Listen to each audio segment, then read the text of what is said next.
Baliktad po mga developers ngayon. Gusto nila reserve and down ka muna bago kanila i-check yung pag-ibig mo or yung bank financing. Okay, so salamat po sa pag-comment, Ma'am Gara.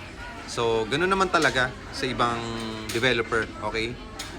Hindi po tayo magda-drop name kasi iba-iba po yung rules nila and regulation nila. Okay, so sa atin po dito, check muna natin yung requirements mo, yung capacity to pay mo, yung mga requirements mo. Once na complete ka, pre-assessment natin kay Pag-ibig or kay bangko, kay developer, yung inyong mga requirements na isinabit sa amin.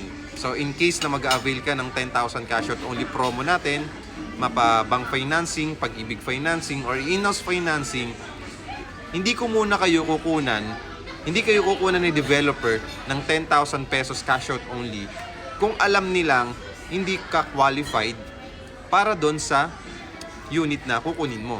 So ibig sabihin, may mga natitira pa rin namang developer na hindi tumatanggap ng reservation fee kapag alam nilang hindi pasok yung income mo at yung documents mo.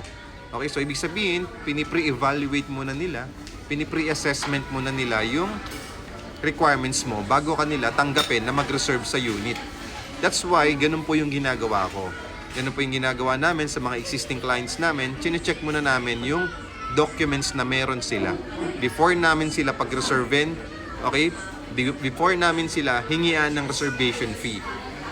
So, mas maganda na yun kesa mapagalitan tayo ng client, kesa naman maglaho na lang din ng parambula yung kanilang reservation fee.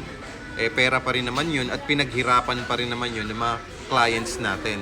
Okay? So, much better na kapag magre-reserve tayo sa isang property, make sure na i-double check natin yung capacity natin, yung eligibility natin na makapag-housing loan. It's either Pag-ibig ba yan, bank financing ba yan, or in-house financing pa.